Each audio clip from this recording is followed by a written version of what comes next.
Rosa 738 Multimedias presenta El silencio que partió el mundo. Crónicas secretas de cuando el cielo se inclinó. Un viaje breve pero profundo al instante en que Dios rompió el silencio de los siglos y la historia cambió para siempre. Un programa que revela lo oculto, ilumina lo eterno y despierta asombro ante el mayor misterio. El nacimiento del rey que vino a transformar el mundo. Hola, ¿qué tal? Bienvenidos. Hoy vamos a hacer un análisis a fondo de un momento que, todos creemos conocer. Pero desde un ángulo completamente distinto, ¿no? Exacto. Vamos a viajar a esa noche en Belén. Pero la idea es olvidarnos un poco de la postal navideña. De las luces, de las figuras de cerámica. Es como quitarle capas de tradición para ver qué hay realmente debajo. Y para este viaje tenemos una guía muy especial. Sí, vamos a usar un capítulo que se llama El Nacimiento, la hora que dividió la historia. Es del libro El silencio que partió el mundo, de Patricio Molina Rodríguez. Un texto fascinante. Totalmente. Y el objetivo es ese, desglosar qué pasaba en esa habitación con todo lo humano y lo divino mezclado. Y el autor nos propone empezar por lo más básico. Por el escenario. Por el escenario, el lugar, los olores, la gente. La realidad cruda de ese instante. Es que, fíjate, ese es el punto de partida que lo cambia todo. El autor insiste mucho en que para entender el milagro, primero hay que entender la normalidad que lo estaba rodeando. Claro. Su propuesta es analizar el nacimiento como un evento con una fisiología real, o sea, con sudor, con dolor, y al mismo tiempo como lo que él llama un milagro imposible. En esa tensión está la clave. Exacto. En esa aparente contradicción es donde está todo el significado. Me encanta esa idea de la tensión. A ver, vamos a explorarla. Empecemos por la parte de la fisiología real. La parte más terrenal. Sí. El autor es muy gráfico describiendo el lugar. Y lo primero que hace es romper un mito. Nos dice que no imaginemos el clásico establo de madera. No, para nada. Sino el cuarto común de una casa, probablemente de familiares de José. Una habitación excavada en la piedra caliza, que era lo típico de la zona, con un suelo de tierra apisonada. Y te pide que imagines los detalles sensoriales. El aire fresco de la noche, el olor a aceite de una lámpara. Una lamparita de mecha, temblando. Sí, es un intento de transportarnos ahí, de sentir la textura de la escena. Y esto es muy importante porque, en el siglo I, un parto no era un evento clínico y privado como hoy. Era un asunto comunitario, ¿verdad? Totalmente. Un asunto de mujeres de la comunidad. Claro, y eso me lleva a una pregunta. El texto menciona que a María la asistieron otras mujeres, quizás parientes, pero siempre me ha llamado la atención la figura de José. En las representaciones clásicas parece casi un personaje secundario, un espectador. ¿Qué nos dice el texto sobre lo que él estaba viviendo? ¿Era de verdad un espectador pasivo? Esa es una excelente pregunta. A ver, el texto, basándose en las costumbres de la época, lo sitúa afuera. Afuera. Sí, afuera del espacio inmediato del parto, que era un dominio exclusivamente femenino. Pero afuera no significa pasivo, para nada. Ok. La fuente lo describe orando, esperando. Imagínate la mezcla de emociones. Por un lado, la ansiedad normal de cualquier padre primerizo, que ya es inmensa. Claro. Y por otro, la conciencia de que la promesa que le había dado un ángel se estaba cumpliendo en ese preciso instante. ¡Wow! No era un espectador, era el guardián de la puerta, conteniendo el aliento. O sea, adentro había una comunidad de mujeres gestionando la vida. ¿Sí? Y afuera un hombre lidiando con el peso de un misterio. Eso le da muchísima más profundidad a la escena. Y supongo que para esas mujeres, aunque supieran que el beber era especial, el proceso en sí era, un parto más. Exactamente. Y el autor se apoya en datos antropológicos para dejar esto muy claro. Nos recuerda los riesgos. Que no eran pocos. Para nada. En esa época, dar a luz era una de las situaciones más peligrosas para una mujer. No había epidural, ni monitores, ni quirófanos. Había experiencia, supongo. Hierbas. Experiencia, hierbas, oraciones y sobre todo la solidaridad de otras mujeres que ya habían pasado por eso. Por eso el texto es tan insistente en una frase que es la base de todo. ¿Cuál? Era un parto real. Sudor, sangre, dolor. Antes de meternos en cualquier teología, nos ancla en la biología, en la humanidad cruda y vulnerable de ese momento. Justo. Entiendo. Nos obliga a confrontar la biología del milagro. Y es justo ahí donde la fuente introduce la gran paradoja. aquí viene el giro. Describe el evento como un parto real, con todo lo que acabamos de hablar, pero inmediatamente después lo califica de un parto imposible. A ver, para alguien que escucha esto desde una perspectiva, digamos, secular, suena a una contradicción total. Claro. ¿Cómo aborda el autor esa tensión? ¿Nos pide simplemente un salto de fe ciego? Es interesante cómo lo maneja. No intenta dar una explicación científica, porque sabe que el evento trasciende esa lógica. En cambio, define imposible en términos teológicos. Ok. Cito la idea. Dice que era un niño concebido sin semilla humana, sin corrupción adámica, sin deuda original. ¿Son conceptos densos? Sí, son densos, pero en resumen, lo que está diciendo es que este bebé era desde su origen biológico fundamentalmente diferente.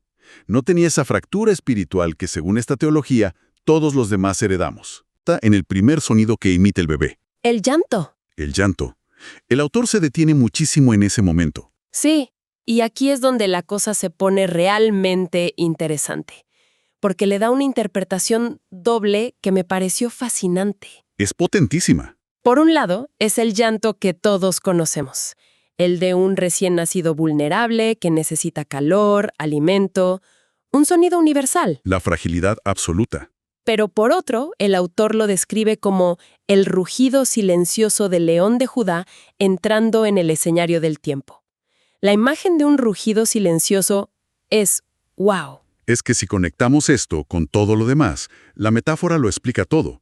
Un rugido es una declaración de poder, de autoridad, de realeza. Claro, ya de la encarnación en una sola imagen. Exactamente.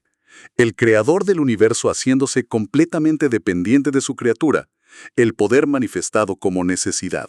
Y el texto sugiere que María era consciente de todo esto, o sea, ¿ella entendía esta dualidad en el momento mismo del parto o es una reflexión posterior del autor? El autor la presenta como una participante plenamente consciente. Hay una frase clave que dice que, mientras María gemía, ella sabía que cada ola de dolor estaba abriendo la puerta para que el Creador entrara en su propia creación. Eso es crucial. Sí, porque no la pinta como una víctima pasiva del dolor, sino como una colaboradora activa. Su dolor físico no era inútil, tenía un propósito cósmico. Era la portera entre dos mundos. Justo eso. Con su propio cuerpo abría el camino para que lo infinito pudiera entrar en lo finito. Una vez que ese bebé está en el mundo, envuelto en pañales, el texto nos lleva a otro elemento que todos conocemos, el pesebre. Otro elemento que creemos conocer bien. Pero, de nuevo, la fuente nos pide que ajustemos nuestra imagen mental con un detalle arqueológico que, bueno, lo cambia todo. Sí, este es uno de esos datos que parecen pequeños, pero que abren una puerta a un significado mucho más profundo. Nos dice que lo depositó en un pesebre, pero aclara, un comedero de piedra, no de madera. Ahí está el detalle. Según el autor, la arqueología en esa región confirma que los comederos para animales a menudo se tallaban directamente en la roca o en bloques de piedra.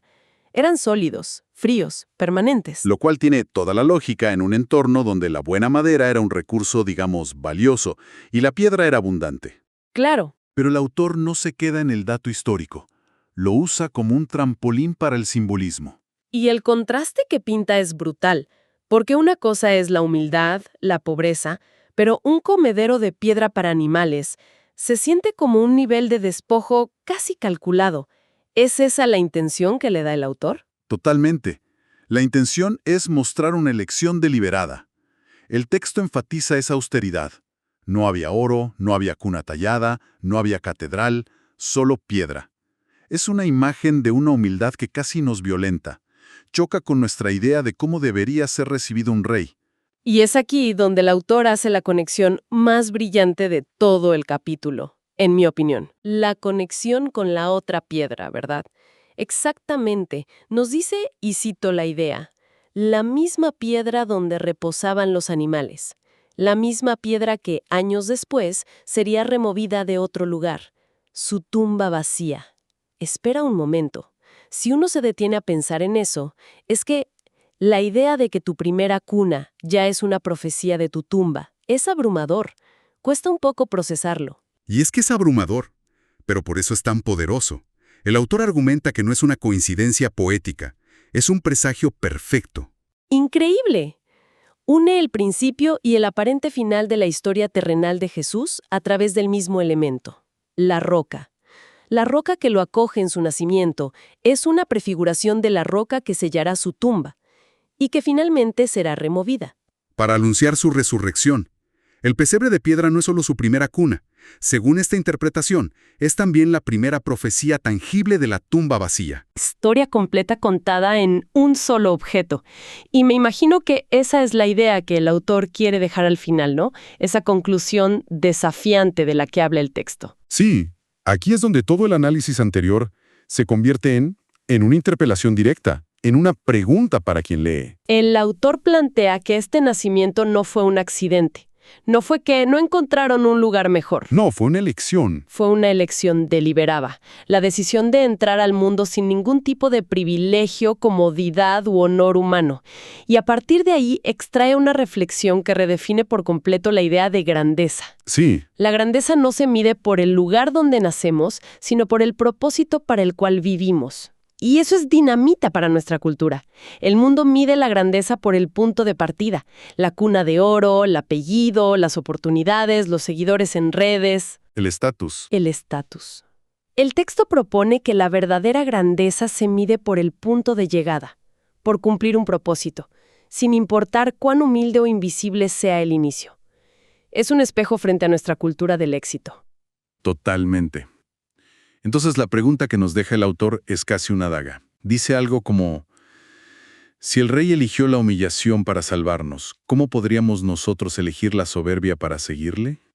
Es una pregunta que te desarma. Sí, porque te obliga a mirar tus propias motivaciones, tu búsqueda de reconocimiento, todo. Lo que está diciendo en el fondo es que el pesebre no es solo una imagen para contemplar en Navidad.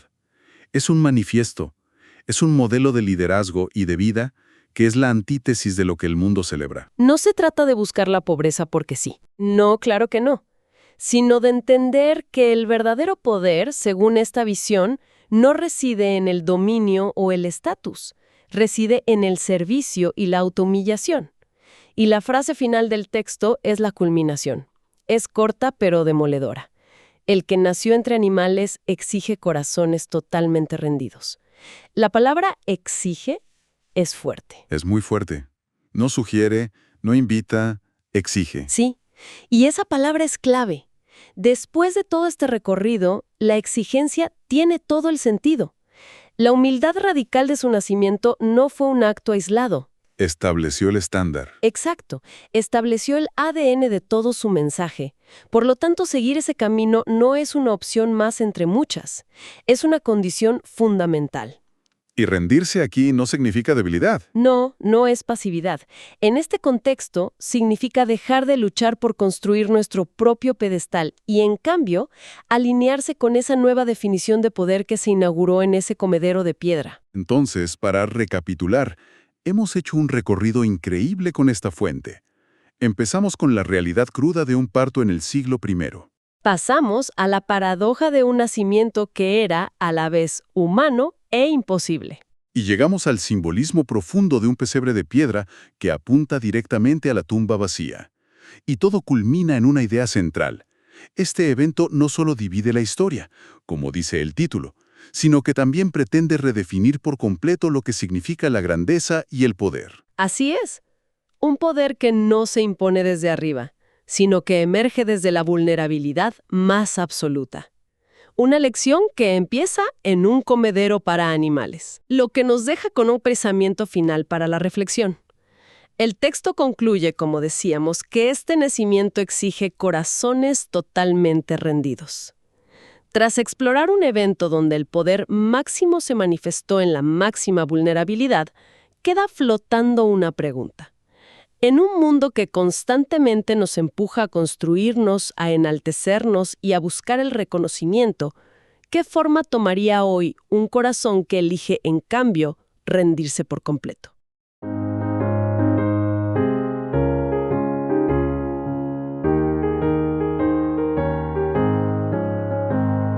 Suenen dulces himnos gratos al Señor y óiganse en concierto universal.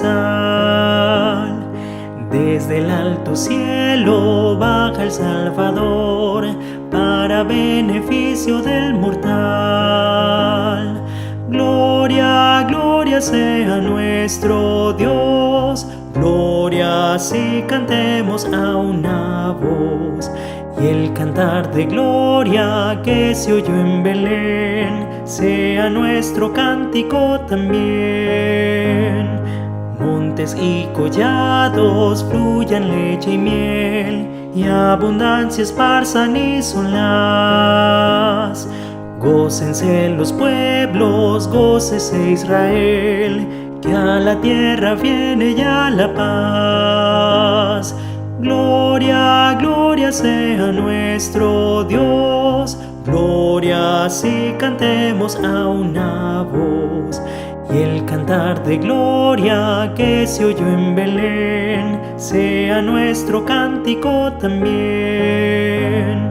Salte de alegría, lleno el corazón, la abatida y pobre humanidad. Dios se compadece viendo su aflicción y le muestra buena voluntad. Gloria, gloria sea nuestro Dios, gloria si cantemos a una voz. Y el cantar de gloria que se oyó en Belén, sea nuestro cántico también.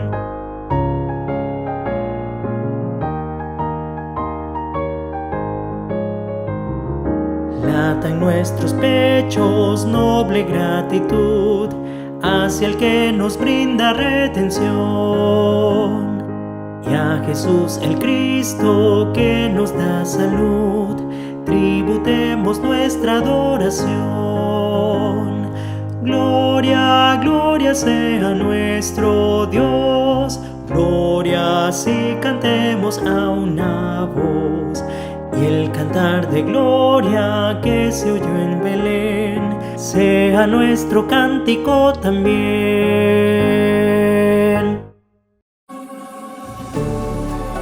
Estamos presentando El silencio que partió el mundo. Crónicas secretas de cuando el cielo se inclinó. Hay momentos que marcan un antes y un después en la vida. Pero, ¿y en la historia? Hoy vamos a sumergirnos basándonos en el texto El silencio que partió el mundo, en ese único instante que literalmente partió la historia en dos. Vamos a entrar en la escena del nacimiento de Jesús, pero desde una perspectiva mucho más cruda, más real y sobre todo cargada de un simbolismo que a menudo se nos pasa por alto. Bueno, vamos a ello. Miren, esta frase es el eje de todo. Y no es solo una forma poética de hablar, es una declaración de un impacto cósmico. Estamos hablando de un evento que no solo cambió los calendarios, sino que vino a poner de cabeza nuestra comprensión del poder, de la realeza y hasta del propósito mismo de la vida. Para entender de verdad la magnitud de lo que pasó, primero tenemos que viajar a ese lugar. Y es que es clave entender algo. No se parecía en absolutamente nada a un palacio. De hecho, era todo lo contrario. A ver, tratemos de imaginar la escena. Todavía no hay ángeles cantando, no hay ninguna luz celestial a la vista. Solo hay una quietud casi sólida, pesada, en un cuarto cualquiera de Belén. Y adentro una joven, María, siente cómo el dolor de las contracciones se hace cada vez más fuerte. La tensión se puede casi tocar. Es como si el universo entero contuviera la respiración, porque su creador está a punto de nacer por la puerta más humana, y sí, más dolorosa que existe. Y aquí es donde la cosa se pone fascinante. La crudeza de esa realidad. Olvidémonos un poco de las postales navideñas. El texto nos habla de un cuarto de piedra caliza con un suelo de tierra compacta y la luz temblorosa de una sola lámpara de aceite como única testigo.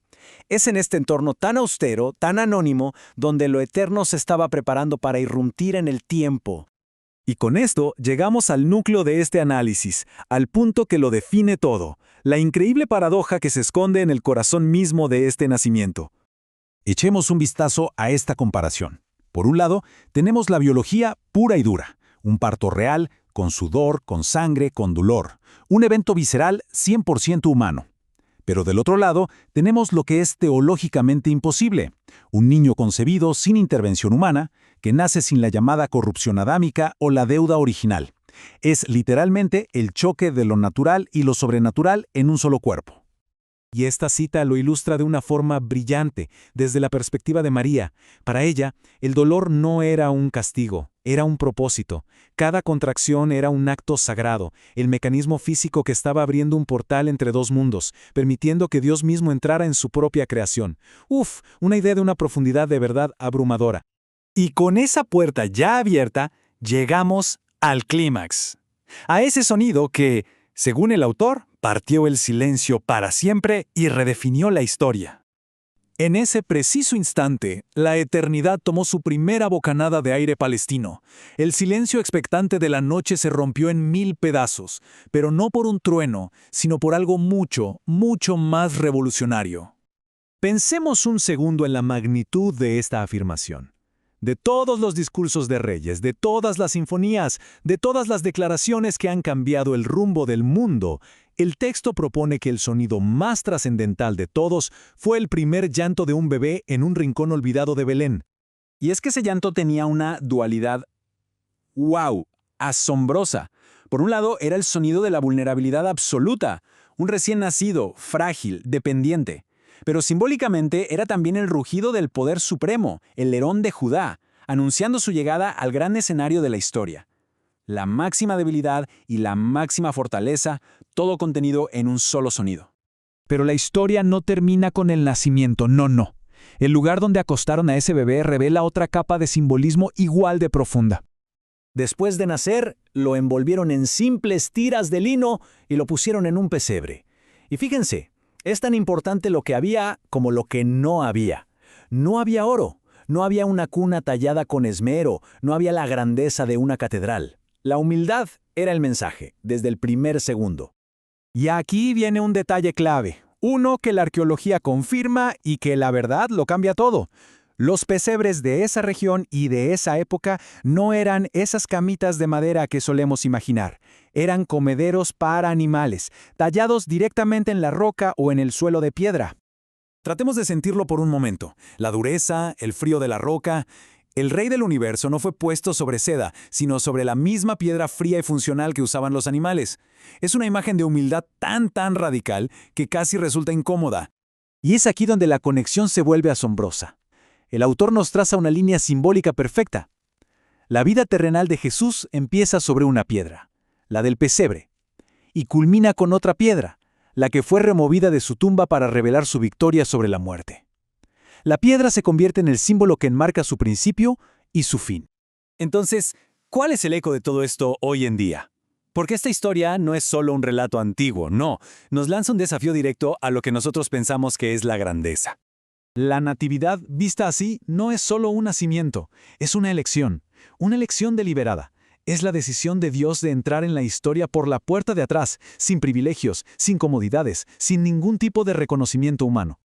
Y esa es quizá la lección más potente que sale de esa cuna de piedra.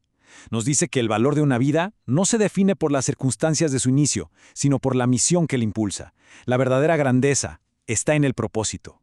Y cerramos con la pregunta que nos deja el texto, una que resuena con una fuerza increíble.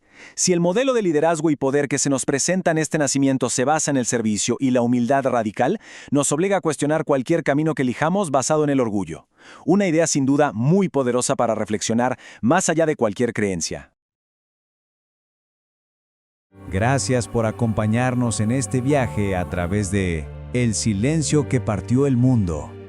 Crónicas secretas de cuando el cielo se inclinó, donde exploramos el momento más asombroso de la historia, la encarnación del Salvador. Si deseas profundizar aún más en estas crónicas, puedes comunicarte directamente con el autor, Pastor Patricio Molina Rodríguez, para adquirir el libro en formato digital y continuar descubriendo los secretos y maravillas de aquel nacimiento que cambió el mundo para siempre. No dejes que esta historia permanezca solo en palabras. Déjala transformar tu corazón. Esta fue una producción de Rosas 738 Multimedias y una coproducción de Hypna Medios.